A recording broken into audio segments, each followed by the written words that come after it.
सलाम दोस्तों, आप देख रहे हैं हिंदुस्तानी मीडिया के साथ मधुबनी संदेश। हमारे साथ बाएं तरफ इंद्रभूषण यादव जी हैं और मेरे दाएं तरफ उमेश राम जी हैं। हम दोनों से अलग अलग परिचय भी लेंगे। हम बता दें कि बिहार में महागठबंधन की सरकार अब खत्म हो चुकी है और बीजेपी मतलब एनडीए गठबंधन की सरकार अब काम करने लगेगी।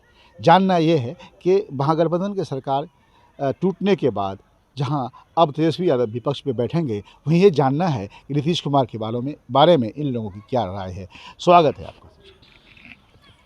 मैं इंद्रभूषण यादव, जिला अध्यक्ष युवा राजद मधुबनी।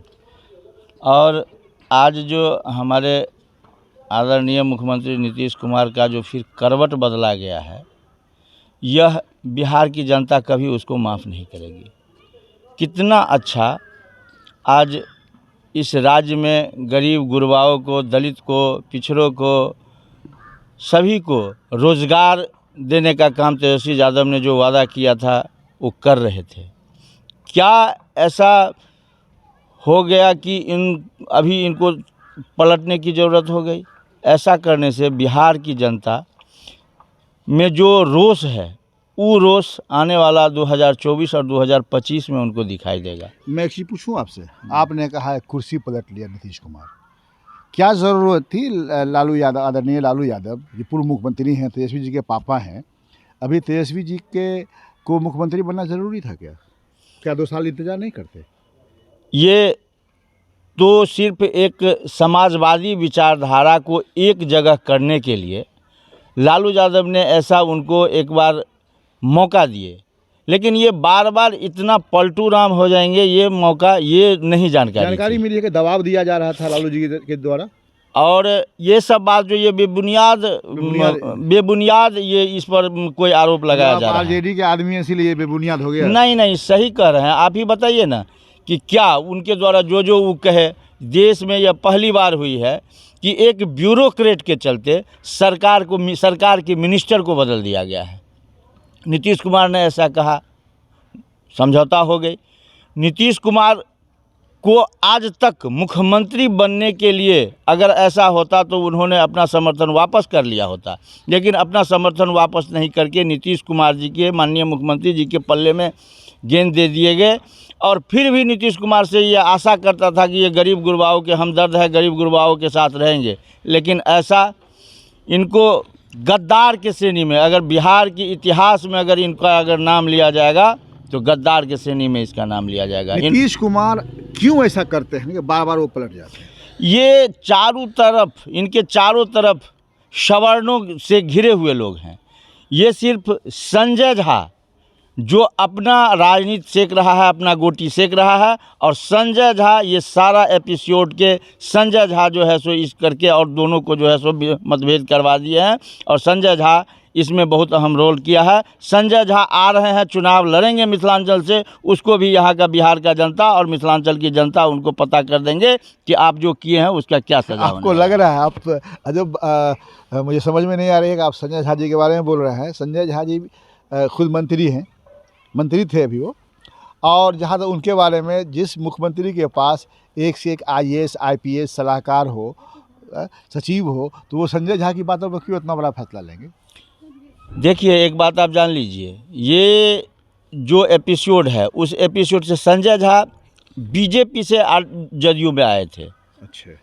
और पुनः फिर जदयू में ही हैं, और वो बीजेपी से उसका अच्छा लेजनिंग है। और सिर्फ वह हम दरभंगा चुनाव कैसे लड़े, आरजेडी और जदयू के गठबंधन में जो ये इंडिया गठबंधन थी उसमें उनका दाल नहीं गलने वाला था, या उनको लग रहा था ऐसा, जिसके चलते उन्होंने इतनी बड़ी पूरे बिहार को और ख़ास के नीतीश कुमार को बदनामी करवाया है। बहुत बड़ी बात कहा है इन्होंने। इनका कहना है कि इस खेल में सबसे बड़ा हाथ अगर किसी का है तो वो संजय झा का है। हम बात करते हैं, अपना परिचय दीजिए। आप क्या बताएं? मेरा नाम उमेश कुमार राम हुआ, मैं युवा राजद का जिला प्रधान महासचिव। आप राम जी, आप बताएं कि आप भी आरजेडी में हैं और अभी हमने बात किया ये भी आरजेडी में है। इन्होंने सीधे तौर पर कहा है कि इस पूरे समझिए कि जो भी अभी चाल चली गई है, जो सियासत का जो उथल पुथल हुआ है सियासत में, इसके लिए बहुत हद तक संजय झा भी जिम्मेदार। आप क्या कहते हैं? निश्चित रूप से जिम्मेवार हैं। और ये जो इससे पहली जो सरकार हम लोग के साथ बनी थी, उस समय में विधानसभा में विजय सिन्हा जी के साथ क्या बकतूती हुई थी नीतीश जी का भूमाफिया के को लेके। संजय झा दरभंगा में भूमाफिया को सपोर्ट करके मकान तोड़वाए, वो भी स्थिति देखे। और इस तरह का लगातार उनके द्वारा कुकृत किया जाता है, अभी भी किया जाएगा। और उसके बाद भी ये सारी परिस्थिति को जानते हुए उनसे कन्विंस होकर फिर महागठबंधन से सरकार तोड़ के और एनडीए गठबंधन में चले गए। अब परिस्थिति क्या है उनको खुद समझ में नहीं आ रहा है, उनकी मनोस्थिति खराब हो गई। और इतिहास मनोस्थिति खराब हो गई नीतीश कुमार जी की, और उनकी मनोस्थिति खराब करने में ये लोग पूरी तरह से अपनी सहभागिता निभाए हैं, पूरा कन्विंस किए हैं नीतीश जी को, तब जाकर नीतीश जी जो है उधर चले गए। अब यहाँ जो सरकार थी तेजस्वी जी के साथ, तेजस्वी जी अब देखिए कि कितना सेक्रीफाइस किए। सुधाकर सिंह जी को कृषि मंत्री से हटाया गया, उस समय में चुप रहे, कोई बात नहीं। अभी शिक्षा मंत्री जी को हटा के फेरबदल किया गया, चुप रहे। तो हर परिस्थिति के साथ वो इस रास्ते पर चले कि समाजवाद कैसे बढ़े, सामाजिक न्याय के लोगों को कैसे मदद हो, उस चीज़ को देखने के लिए, उस चीज़ को बढ़ाने के लिए तेजस्वी जी लगातार सेक्रीफाइस करते रहे। लेकिन ये सिर्फ कुर्सी का खेल है, कुर्सी के चक्कर में ये जो है पलट गए, अवसरवादी नेता है।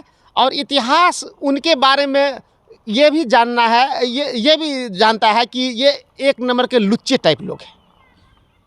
और बीजेपी के लोग ही इनको पहले लुच्चा कहते थे कि अभी तक के इतिहास में इस तरह का लुच्चा मुख्यमंत्री नहीं हुआ इस देश में, और ये अभी तक 9 बार पलट चुके हैं।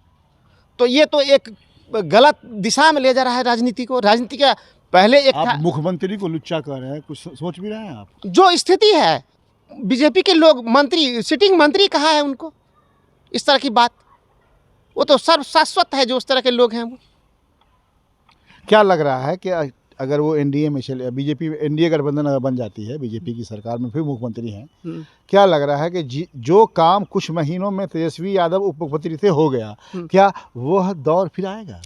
निश्चित रूप से नहीं आ पाएगा, इसलिए कि 18 साल की ये सरकार थी और आप देख रहे हैं कि ये 18 महीने की सरकार थी तेजस्वी जी का। तो ये तेजस्वी जी के साथ जो 18 महीने में 5 लाख नौकरी दिया गया, सब विभाग को जोड़ा गया, सब विभाग के लिए स्पोर्ट के क्षेत्र में देखिए, पर्यटक के क्षेत्र में देखिए, आईटी सेक्टर के क्षेत्र में देखिए, सब क्षेत्र में बढ़ावा दिया गया। उसके बाद रोजगार सृजन की बात हुई तो उसमें आप सब विभाग में दिया गया। अभी स्वास्थ्य के क्षेत्र में 1,40,000 वैकेंसी आने वाली थी। उसके बाद तीसरा चरण शिक्षक का आने वाला था। लेकिन हमको लगता है ये सब काम पे पूर्ण विराम लग जाएगा, क्योंकि इनको सिर्फ कुर्सी से प्यार है। इनको समाज में क्या व्यवस्था पैदा करना है, जो समाज में रोजगार सृजन हो, उस पर कोई उससे मतलब नहीं है। बहुत बहुत धन्यवाद आपका। देखा दर्शकों, इन लोगों ने अपनी अपनी राय दी है। आप क्या सोचते हैं, क्या कहना चाहते हैं, कमेंट बॉक्स में ज़रूर कमेंट करें।